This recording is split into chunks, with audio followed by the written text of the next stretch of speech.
Hello everyone and welcome to another Tempo Storm Hearthstone video. It seems that the standard meta has settled down for the most part, though the effects of last weekend's Masters Tour in Las Vegas are yet to take hold. In today's episode, we'll be taking a look at 4 off-meta decks to play on the standard ladder. If you're looking to try out other options besides the most popular lists, these upcoming featured decks are the ones to play. Before we begin, don't forget to subscribe to the channel to keep up with our latest Hearthstone content. Now, let's begin. Starting us off is Midrange Stormbringer Shaman. With Murloc and Burn Shaman being seen by a lot of players on ladder, there hasn't been much experimentation with the other archetypes. Wirer played this list to some success at the recent Masters Tour in Las Vegas. The list generally runs the same shell as Control Shaman, but omits cards such as Lightning Storms, Giggling Inventor, Shudderwalk, and Archivist Elysiana, which are used for the more long-term game plan. With the rise of the Mech patch, this deck makes use of the new change to Stormbringer, which is now a lot easier to dig for with Spirit of the Frog, allowing you to cycle through your spells more fluidly. The deck also uses Snip Snap, which has great synergy with Ziliax, as well as Stormbringer due to its deathrattle, which summons 1/1s. The general game plan with this list is to maintain board control from mid to late game, where you will eventually stabilize with your Walking Fountains, play Hagatha the Witch, and start generating value, then find a good turn to potentially go for Stormbringer. Midrange Shaman seems to do fairly well against most of the current field, only notably struggling to mages, as oftentimes Hexes and Hagatha schemes are not enough to stave off the pressure. If you're facing a lot of them, consider adding in Big Game Hunter and Mind Control tech. Overall, this archetype is definitely looking strong, and we're surprised it isn't more popular. If you're a fan of Shaman, give it a shot. Next up, we have Secret Deathrattle Hunter. In the current standard ladder meta, we've seen Midrange Hunter and Mech Hunter as the 2 dominant archetypes, with Secret Hunter trailing close behind, although still not seeing much play. Following the rise of the Mech buffs and the changes to Necromechanic, players were eager to test out the new change to this card, and Deathrattle Hunter was one of the more popular decks being tested. Unfortunately, this archetype didn't last long, as it was found to be a bit slow in the current meta. However, recently, players such as No Hands Gamer have been experimenting with a new Secret Deathrattle Hunter and doing well with it, especially in the Specialist qualifiers. This deck utilizes both Secrets and the Deathrattle package, which surprisingly has very good synergy. The Secrets provide the much-needed early game that was lacking in the original Necromechanic lists, with secrets such as Rat Trap helping against classes like Rogue and Mage, and Explosive Trap against token aggro lists. Looking at the Deathrattle side of the package, it has the tools that allow you to deal with the grindier matchups such as Control Warrior, where cards like Mechanical Whelp and 9 Lives followed by Zul'jin in the late game play a key role.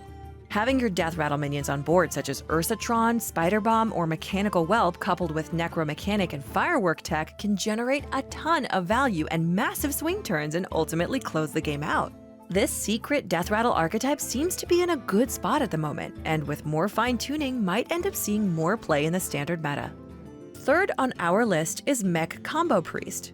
In an overall balanced meta with nearly every class having at least one solid archetype to ladder with, it seems as though there's been no love for the Priest class. There's been some fringe testing with a recurring Villain-type Priest, Wall Priest, and Nomi Priest, although these haven't seemed to find their footing or become too popular on the ladder. Out of these lists, Mech Combo Priest finds itself to be the one with a bit more potential. Extra Arms was one of the more standout buffs, with its cost being reduced from 3 to 2, and is a great help for Priest as it now has better consistency with your early minions such as Cleric or your upgradable Framebot, and makes it more flexible overall. The game plan for Mech Combo Priest is fairly straightforward. Cycle your combo pieces, get a decently sized mech on board, Divine Spirit, and Inner Fire for lethal. If you're having trouble getting a mech on board, don't forget to make use of Coppertail Imposter to get a sneaky minion in play and follow up with buffs on the following turn. The traditional cycle tools such as Northshire Cleric, Wild Pyromancer, Acolyte of Pain, and Circle of Healing are able to help you find your answers. If you're facing a lot of token aggro lists on the ladder, Mech Priest seems to be a decent choice, as Wild Pyro and buffs such as Power Word Shield or Extra Arms lets you deal with the wide boards relatively easily and allow you to get your mechs online safely. Although relatively still off-meta, this archetype has gained a bit of traction, and you should give it a try if you're a fan of the Divine Spirit Inner Fire package with a splash of mechs. Last but not least, we have Heal Lucentbark Druid. This is an archetype that most are probably familiar with, although it's far less popular than its token Druid counterpart. The only noticeable change with this list was Gloop Sprayer being reduced in cost from 8 to 7.